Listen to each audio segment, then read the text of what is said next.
কাউকে হারিয়ে ফেলার পর আফসোস করে আর কোনো লাভ নেই। তাই কাছে থাকতে মূল্য দিতে শেখো, হারিয়ে যাওয়ার পর নয়। পৃথিবীতে আবেগ দিয়ে না চললেও আমার মতো কিছু কিছু মানুষের কাছে আবেগের মূল্যটা অনেক বেশি। কারণ কিছু মানুষ বেঁচে আছে শুধুমাত্র এই আবেগগুলো নিয়েই।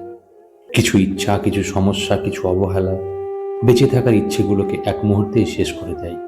কাউকে ছেড়ে যেতে চাইলে কোনো কারণ ছাড়াই ছেড়ে যাওয়া যায়, কিন্তু কারোর সাথে একসাথে সারা জীবন থাকতে চাইলে সব নিয়ম ভেঙেও থাকা যায়। ভুলটা আমারই ছিল, কারণ তোমায় নিয়ে স্বপ্নগুলো আমি একাই দেখেছি। আজ আমার ভাবনাগুলো অনেক বেশি ক্লান্ত, কারণ আমি যে শুধু তাকে একতরফায় আপন ভেবেছিলাম।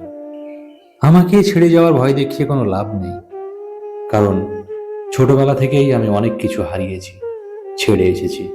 এই পৃথিবীতে সবকিছু ভাঙার একটা নির্ধারিত শব্দ আছে, শুধুমাত্র মন ভাঙার কোনো শব্দ নেই। তাই তো যার মন ভাঙে সেই বুঝতে পারে মন ভাঙার নীরব যন্ত্রণা। নিজের ভালো থাকার দায়িত্বটা এখন নিজেই নিয়ে নিয়েছি, কারণ এই পৃথিবীতে প্রিয়জন বলে কিছুই হয় না, শুধু গল্প মাত্র।